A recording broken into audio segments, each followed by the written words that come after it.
Nggak masuk akal saya bang, kalau ada suami takut sama istri, nggak masuk akal saya. Gimana ceritanya? Kita yang cari nafkah. Harga diri sebagai suami tidak boleh diinjak-injak istri. Tetap sholat. Allah tahu kita lagi dalam keadaan tidak memungkinkan. Ustadz ini lagi ngomongin secara keseluruhan atau cuma ngomongin saya doang dulu? Memang masih malas sholat kah? Ya kadang-kadang. Kalau dia sudah bodoh, ndak terkenal, jelek, kan, ndak punya jabatan, pengangguran, bukan lagi temannya setan, dia sudah jadi setan. 5,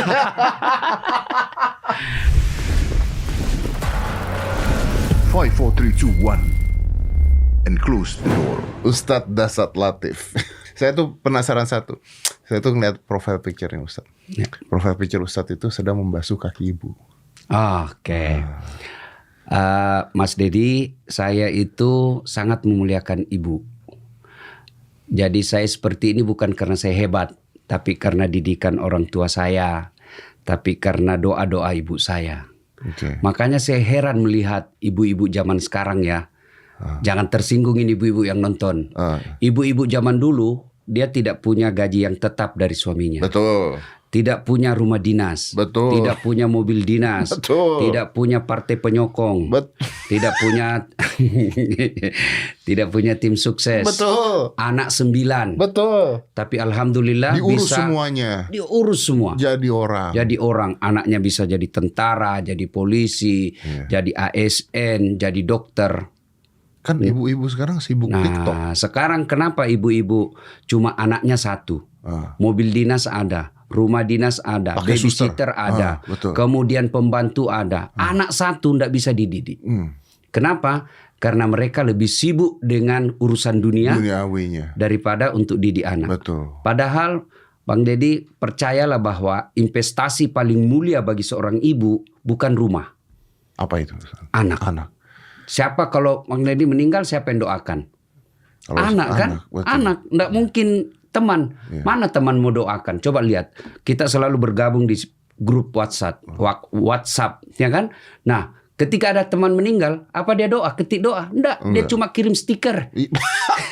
Itu juga gambar Anda. Ya kan? Ya, makanya kekayaan kita adalah anak yang soleh dan soleha. Salah satu makna dari doa yang umumnya orang Islam pasti sudah hafal, namanya doa sapu jagat. Mudah-mudahan sapu jagat. Mudah-mudahan Bang Dedi hafal. Saya nggak tahu nih doa sapu jagat. Kalau saya ucapkan pasti tahu. Coba. Rabbana atina fid dunya hasanah wa fil akhirati hasanah wa qina adzabannar. Berikan kami keselamatan dunia. Dan keselamatan akhirat. Ini kan 2. Ini aja 2 diminta. Selamat dunia, selamat akhirat. Aman tuh. Aman. Nah sekarang yang dimaksud dengan keselamatan atau surganya dunia, satu diantaranya punya anak yang soleh dan soleha. Tapi punya anak soleh dan soleha. Harus tergantung dari cara mendidik orang anak. Tuanya. Ya, betul. Ya, betul. Kalau punya jabatan, kekuasaan, tapi anaknya nabrakin perempuan di parkiran kemarin. Ya, itulah kita heran kalau orang tua tidak bisa didik anak. Sebab zaman sekarang ini semua fasilitas untuk mencerdaskan anak ada. Ya, tapi saya boleh berdebat ya. Boleh, ya. Tapi fasilitas itu juga membodohi anak. Nah, itulah karena orang tua salah memaknai apa itu sayang. Saya paham nih. Ya, salah memaknai cinta. Iya. Kalau kau sayang sama anakmu, mestinya usia anak jangan kasih handphone. Iya. Sebab di situ perlu kecerdasan mental. Iya. Nah, sekarang handphone itu kan bebas. Dia bisa menonton yang tidak bagus.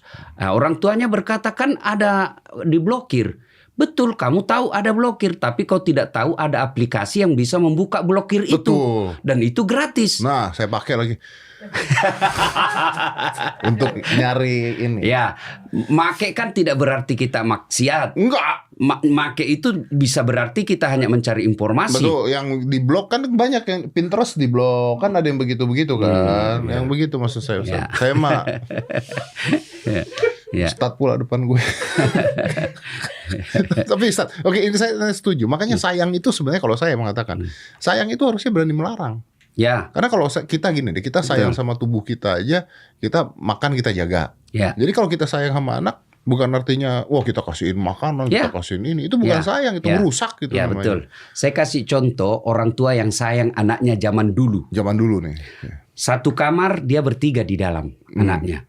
Jadi bapak, ibu sama anak? Enggak, maksudnya dia 3 bersaudara satu kamar. 3 saudara satu kamar. Ya, akhirnya dia punya ikatan emosi yang kuat. Ya. Dia merasa bersaudara. Betul. Kemudian ibu bapaknya punya intel, punya mata-mata. Pak, pacaran ki bapak, kakakku. Kenapa kau tahu nak? Kuda apa itu surat cintanya? Ya kan? Jadi adiknya yang dapat. Adiknya tahu. Betul. Nah sekarang merasa hebat, merasa sayang anaknya. Satu anak satu kamar. Di dalamnya ada TV.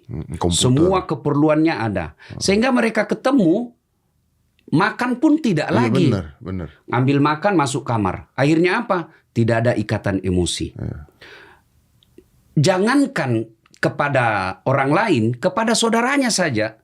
Dipegang handphonenya marah. Dipegang laptopnya ngamuk. Itu karena tidak ada ikatan emosi. Alasannya privacy. Itu ada bidang-bidang tertentu. Memang harus ada juga. Ajaran Islam, jangan apalagi kalau dia sudah balik, meskipun dia saudara, beda jenis kelamin tidak boleh sekamar. Tapi kan ini beda, ini kita bicaranya kan ikatan emosi yang berbeda. Apalagi zaman dulu anak ketika meminta duit tidak langsung dikasih. Sama saya misalnya, Pak besok saya membayar, gampang itu nak, tapi caranya kau lap dulu itu tangga. Pak saya besok membayar. Ustaz, bentar nih, maaf saya potong nih Ustaz. Saya tahu Ustaz lagi bicara, maaf saya nggak sopan motong. Tapi ini kayaknya Ustaz agak salah nih Ustaz. Apa itu? Karena tadi saya ngalamin itu Ustaz. Saya ngalamin tidur bertiga sama saudara-saudara saya. Saya ngalamin minta duit ke orang tua saya, nggak langsung dikasih. Tapi kayaknya bukan karena sayang, emang susah Ustaz dulu saya. Karena hebatnya orang tuanya Bang Deddy, akhirnya seperti sekarang. Tapi itu susah Ustaz dulu tuh, nggak punya duit memang Ustaz. Dan saya melihat orang yang susah hidupnya cepat dewasa dan matang. Emang benar. Orang yang dimanja dengan materi lebay. Orang yang dimanja dengan kemewahan biasanya gampang rapuh hidupnya. Tapi mereka yang dibesarkan dengan hidup susah biasanya petarung. Betul. Kita ndak usah cerita yang susah-susah zaman dulu. Karena memang kita hidupnya susah. Benar. Nah sekarang orang tua zaman sekarang, oke lah, zaman boleh berubah, tapi metode anak tidak boleh. Cara pendidikannya, cara mendidiknya nggak boleh berubah. Misalnya mau kasih duit, kerja dulu. Kemudian kalau dia salah, hukum. Kemudian yang berikutnya, kalau berbeda sistem mendidik antara istri dengan suami, jangan membela di depan anak ketika dia salah. Karena dia akan merasa ada pembelanya. Kemudian yang paling penting adalah doa. Karena hidayah bukan dari bapak. Hidayah bukan dari dasat, tapi hidayah datang dari Allah Subhanahu wa taala. Mana buktinya Ustaz? Apa kurangnya seorang nabi? Nuh alaihi salam. Itu Nabi Nuh punya anak. Nuh berdakwah la ilaha illallah, tiada Tuhan selain Allah, Nuh Rasulullah. Jangan sembah kecuali Allah dan ikuti Nuh sebagai rasul. Tapi anaknya membangkang. Tidak mau. Tapi hebatnya Nabi Nuh tidak pernah putus asa mendidik anaknya. Mana buktinya? Ketika anaknya sudah timbul tenggelam, sudah hampir sakaratil maut, Nabi Nuh kan tidak berhenti berdoa. Dalam ikhtiarnya. Apa dia katakan? Naik ke perahu nak, sini kok, naik ke perahu. Terus berusaha. Jadi itu pesan moralnya, bahwa mendidik anak tidak lepas sampai dia akhir hidupnya. Tidak pernah berhenti. Kayak kita aja manusia harus belajar terus sampai akhir hidupnya. Top, belajar. Tidak boleh berhenti belajar. Kalau berhenti belajar kita habis sudah. Kita manusia itu dikasih kecerdasan sama Allah ya untuk belajar. Nah, cuma setelah punya ilmu jangan takabur. Karena kata Nabi, pintu masuknya kesombongan itu ada 4. Satu diantaranya bertambahnya ilmu. Yang kedua bertambahnya ketampanan. Kemudian yang ketiga bertambahnya kekuasaan. Yang keempat bertambahnya harta. Berarti kalau nggak ada 4 ini berarti udah miskin, tolol, jelek. Nah, jadi kan Nabi bilang begini, teman setan itu sombong. Sombong nggak boleh. Temannya setan.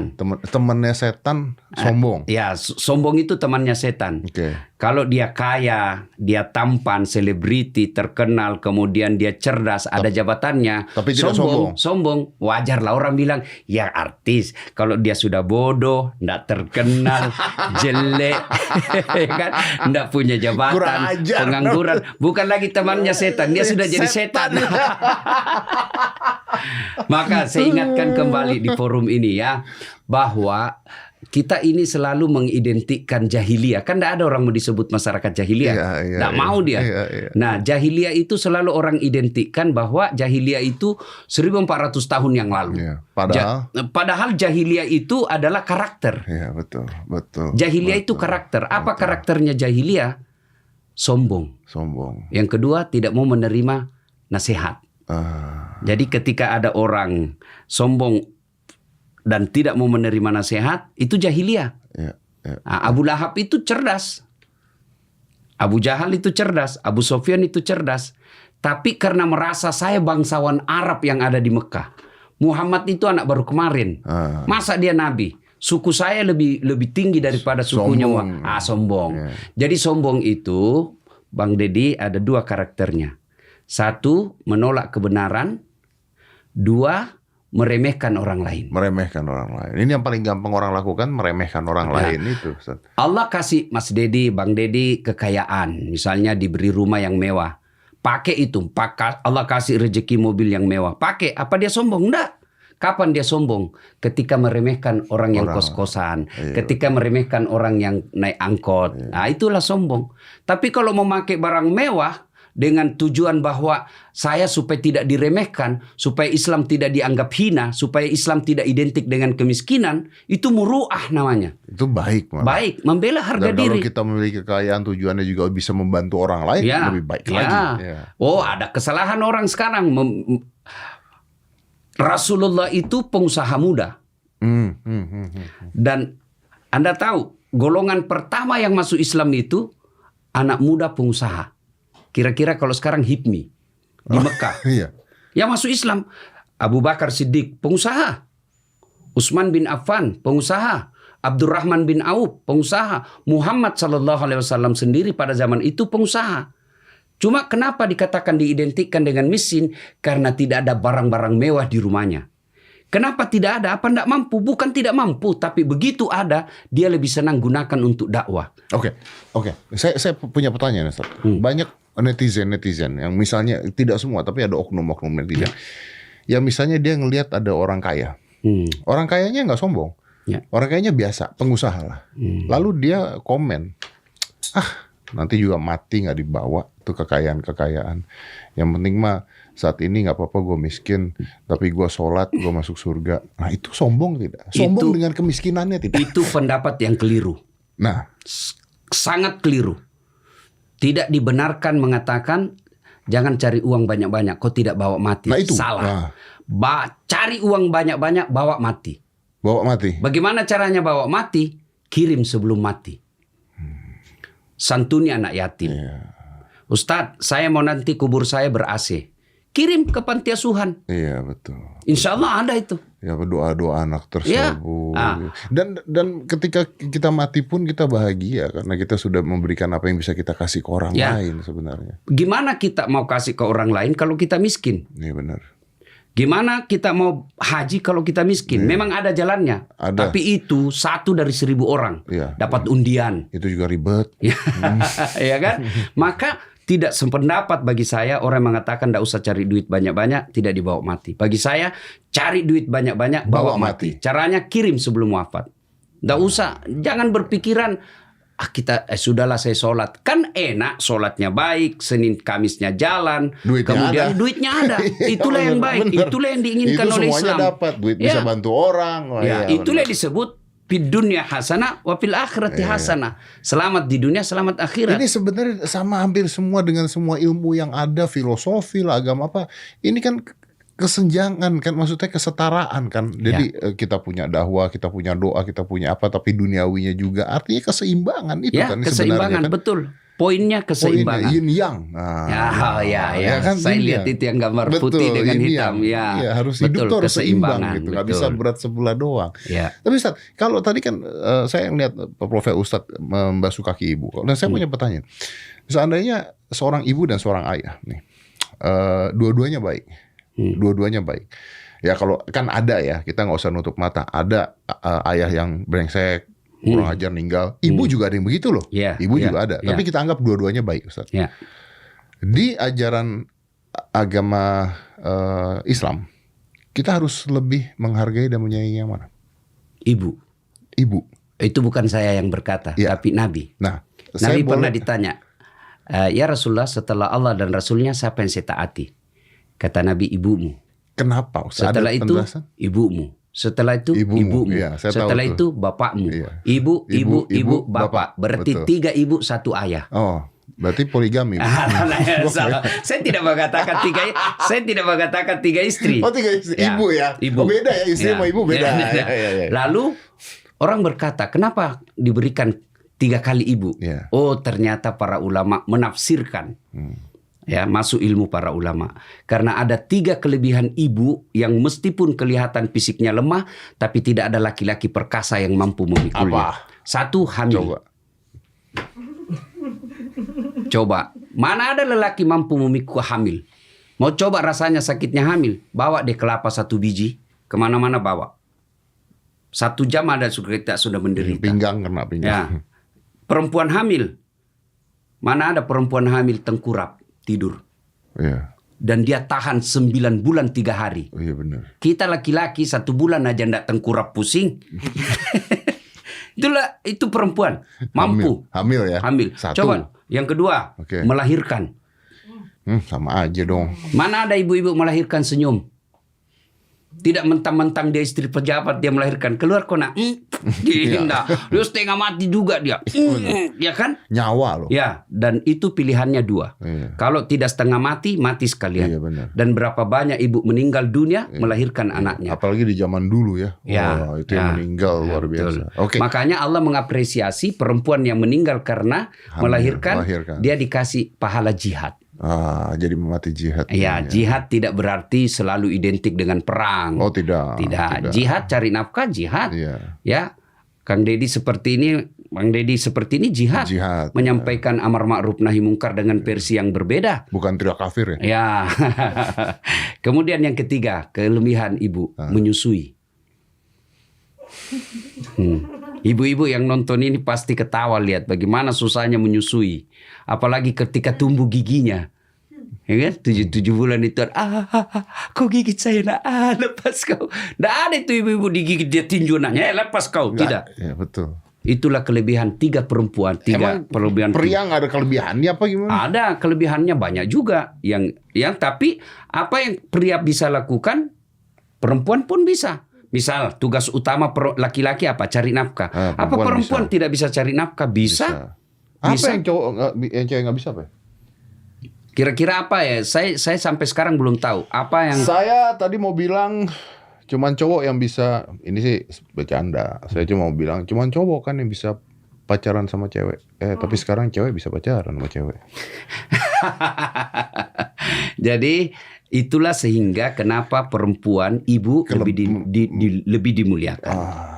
Nah, Ustadz sama ibu sedekat itu berarti? Ya, saya alhamdulillah dari hasil saya YouTube itu alhamdulillah saya bikin masjid yang cantik buat ibu saya, buat bapak saya juga ada. Karena maaf. Ya, karena bagi saya tidak ada kemuliaan seorang anak yang tidak pandai memuliakan ibunya. Jadi kewajiban kita jangan sampai rekening orang tua kita kosong.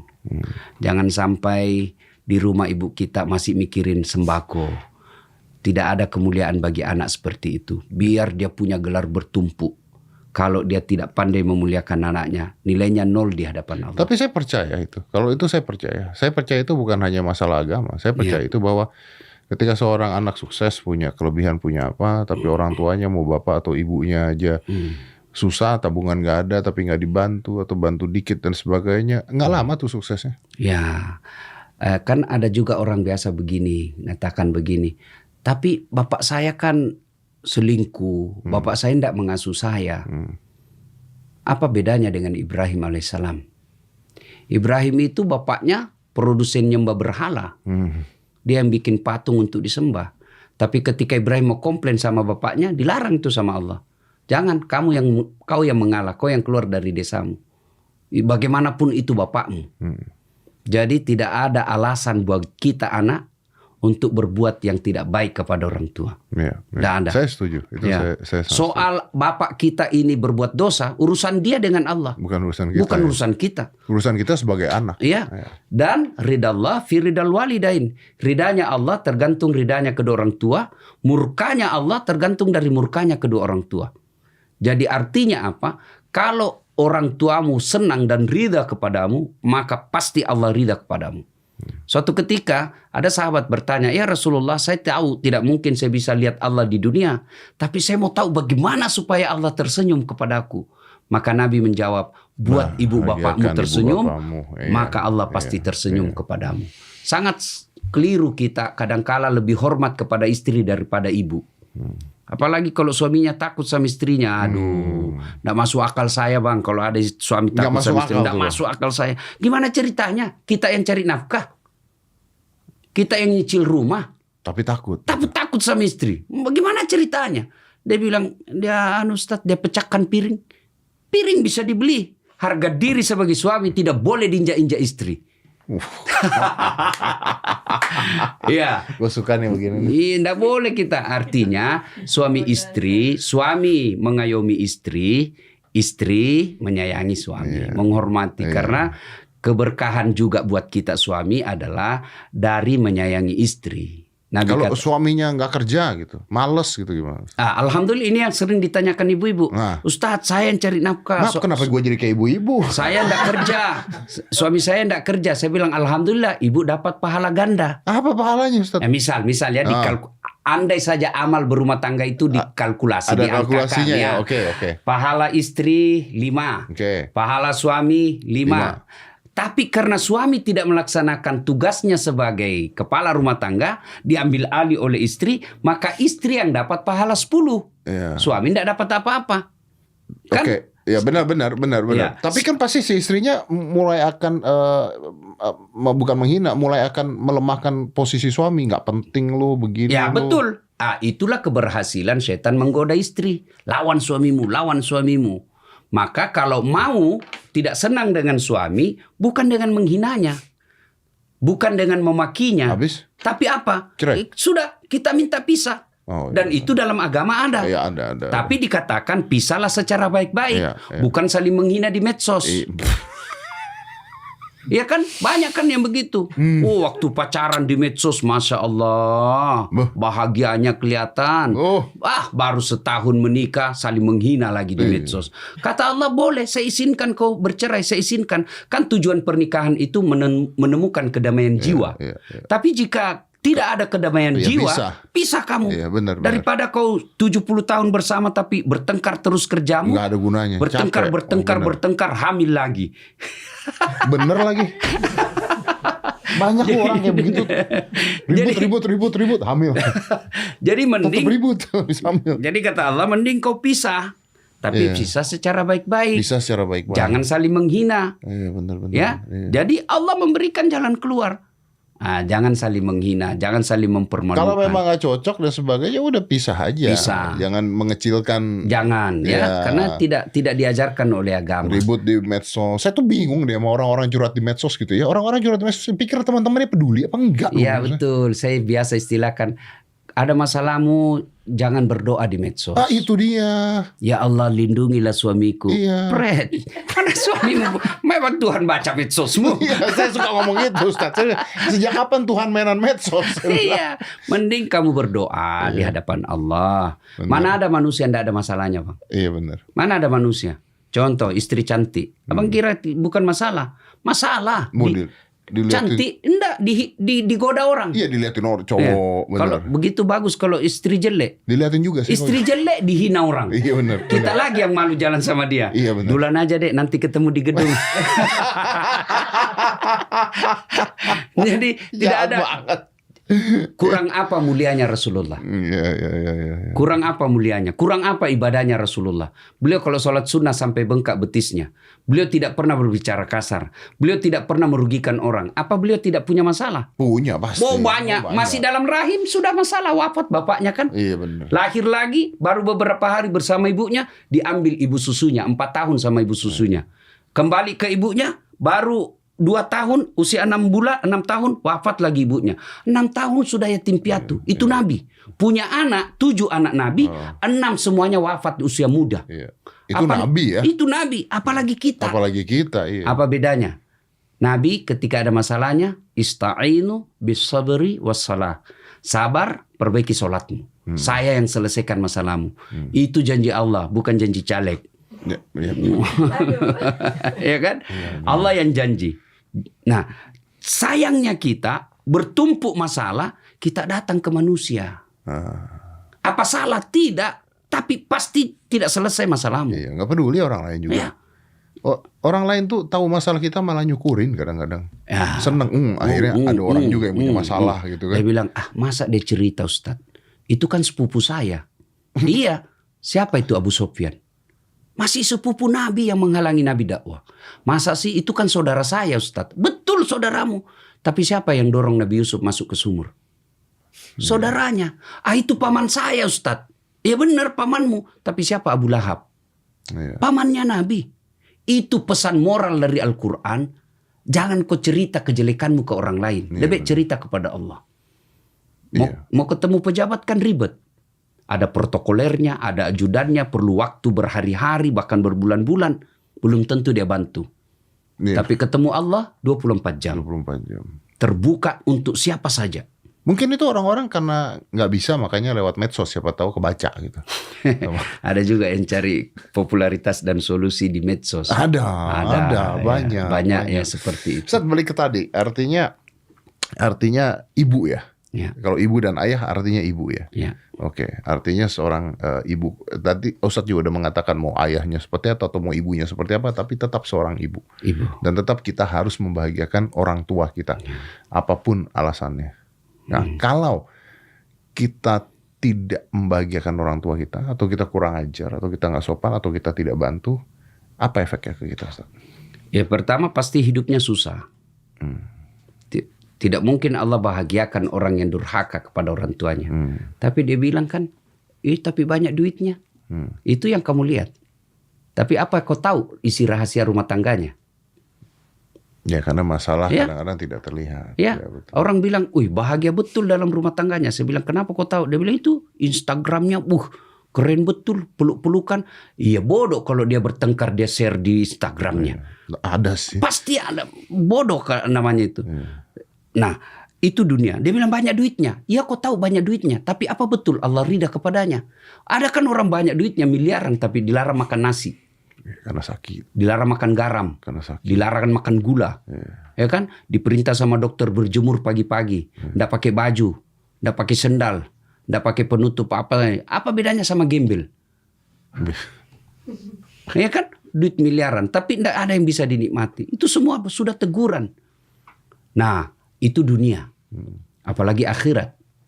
Al-jannatu tahta aqdamil ummahat. Surga itu berada di bawah telapak kaki ibu. Maknanya tidak akan kau cium bau surga ketika kau durhaka sama orang tua. Bagi orang yang percaya akhirat. Bagi orang yang tidak percaya akhirat, yang hal seperti ini dia tidak pikirkan. Ya, jadi ibu adalah pintu masuknya ke dalam surga. Saya mau bicara tadi, surga ada di telapak kaki ibu. Ya. Pertanyaan saya adalah, ibu yang bagaimana dulu? Kalau misalnya ada ibu yang ninggalin anaknya, yang nggak peduli sama anaknya, apakah surganya masih ada di telapak kakinya? Apa pindah ke ayahnya tuh? Tidak ada istilah pindah ke ayah. Kan siapa tahu. Ya kan? Nah, seperti sama halnya dengan bapak. Kalau ibumu durhaka, dia tidak didik kamu dengan baik, bukan urusanmu. Kenapa? Sebab darah daging kita ini adalah bagian dari orang tua. Ya. Dan saya lahir ke dunia ini karena saya mampir di rahim ibu saya. Kan banyak kadang-kala orang curhat, Ustadz, ibu saya kok setelah mau pikun ini cerewet. Ya, suka mau dibawa jalan. Sudah berapa lama ibu? Ini sudah hampir 6 bulan Ustadz. Saya bilang, kamu baru 6 bulan begitu ibumu kok sudah ngeluh. Kamu 9 bulan dalam rahim ibumu ndak pernah ngeluh. Kamu tahu ndak waktu kau dilahirkan? Ya sudah, kalau ibumu cerewet, jadikan ladang amal. Itu hanya pada saat di kandungan, begitu ngelahirin ngerepotin. Iya. 4 tahun 5 tahun pertama kan ngerepotin. Betul, nangis, betul. Ya. tantrum. Dan coba kau lihat itu ibu. Ini yang rasakan ibu-ibu miskin. Misalnya sudah mau disuapi. Dia mau nyuap untuk makan tuh. Tiba-tiba anaknya menangis. Nggak jadi tuh masuk ke mulutnya. Lari ke anaknya. Iya, benar. Kadangkala ibu berbohong untuk anaknya. Untuk anaknya. Kenapa enggak makan, Mak? Saya kenyang. Sudah biasa saya makan begini. Padahal nggak punya uang. Iya. Nah, kalau cinta seperti ini lalu tidak dibalas, apalagi sampai dibalas dengan kedurhakaan, gimana Allah mau ridha dalam hidup ini? Padahal hidup ini, Bang, singkat, ringkas sekali. Yang selalu saya istilahkan, kalau kau di duniamu sengsara, kamu masih bisa punya pilihan. Saya misalnya jadi ASN, pegawai. Ternyata kepala daerah saya tidak senang sama saya. Apa masih ada pilihan? Masih. Ada. Saya pensiun. Pensiun pindah. Ya, Pensiun. ya. Saya merantau ke Malaysia. Di Malaysia tidak nyaman. Ada pilihan? Ada. Saya balik ke Indonesia. Balik lagi. Ya. Tapi ketika masuk kubur, ada pilihan. Kecuali digusur ya. Nggak enak deh dikubur, saya keluar dulu. Nggak. Dan yang menyebabkan kalian tersiksa di alam kubur, satu diantaranya durhaka kepada orang tua. Ustaz, tapi saya penasaran nih Ustadz, dengan cerita Ustadz seperti ini, saya punya satu pertanyaan. Ustadz pernah tidak merasa mengecewakan ibu? Sepanjang saya rasa belum pernah. Belum pernah. Oh, mungkin waktu kecil mungkin. Ya mungkin kecil, tapi itu kan kekecewaan yang tidak berbekas ya. Sebab saya dari kecil memang dekat dengan orang tua. Oke, tapi tadi katanya kecil. Mungkin waktu apa? Waktu itu? Pernah mungkin waktu saya pilkada. Saya pernah ikut Pilwali Makassar. Oke, ibu nggak setuju? Ibu saya nggak setuju. Ibu saya kan itu nggak tahu apa istilah wali kota. Saya cuma bilang waktu itu saya mau jadi pejabat. Ibu saya itu tidak lancar bahasa Indonesia. Dia cuma bilang karena dia taunya dia bilang kau mau ditangkap. Dalam bahasa Bugis kan.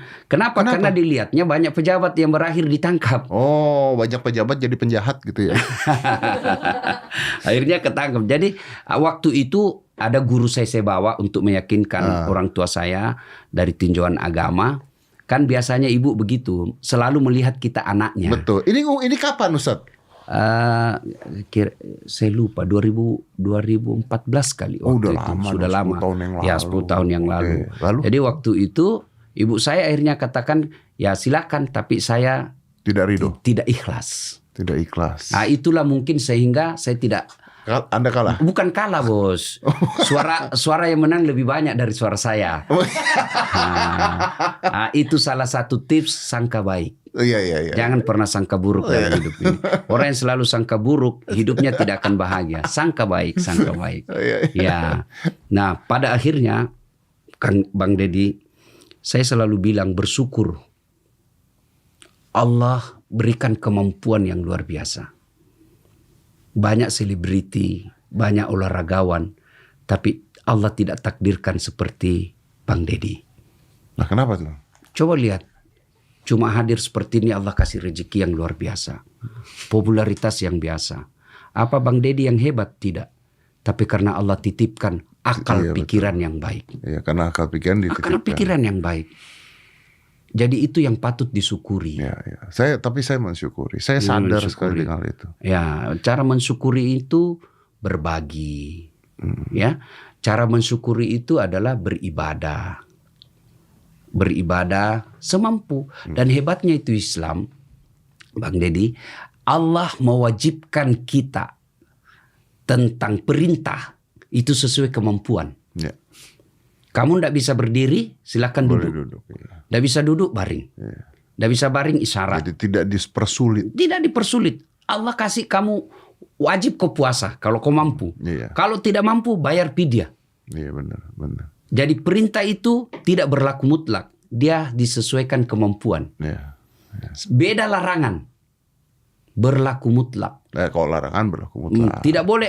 Kenapa kau tidak berzina? Tidak bisa saya dalam 1 bulan tidak berzina. Tidak bisa. Nggak bisa. Tidak ada alasan. Tidak ada kompromi. Tidak ada alasan itu. Kenapa kau kenapa mabuk? Tidak bisa saya tidak ketemu alkohol. Tidak bisa. Kenapa makan babi? Nah itu jadi larangan berlaku mutlak. Ibadah sesuaikan kemampuan. Jadi maksudnya apa? Kalau tidak bisa ibadah 5 waktu, sholat 5 waktu, tepat waktu, karena kesibukan, Allah masih tolerir. Kau sholat duhur lah 2:30. Iya. Jangan sampai tidak. Karena kejebak macet, akhirnya waktu maghrib lewat. Kau tetap sholat. Allah tahu kita lagi dalam keadaan tidak memungkinkan. Ustadz ini lagi ngomongin secara keseluruhan atau cuma ngomongin saya doang dulu? Saya tidak tahu. Oh iya, oke. Saya tidak tahu. Kan tadi ada kau sholat lah itu. Memang masih malas sholat kah? Iya kadang-kadang. Karena waktu beliau ngomong tuh kayaknya matanya ke saya gitu. Kau sholat lah, sholat zuhur lah gitu. Ke saya gitu barusan tuh. Bang Deddy, bahwa saya setiap ceramah saya selalu menekankan sholat. Ya. Karena sholat adalah kunci ibadah. Jadi tidak ada kemuliaan di hadapan Allah orang tidak sholat. Ya betul. Saya juga belajar tuh dari jadi banyak. kalau dia tidak sholat, semua amalnya sia-sia. Ya. Sia-sia. Password dari semua ibadah kita adalah sholat. Jadi kalau tidak sholat tidak ada. Luar biasa. Nah, ya.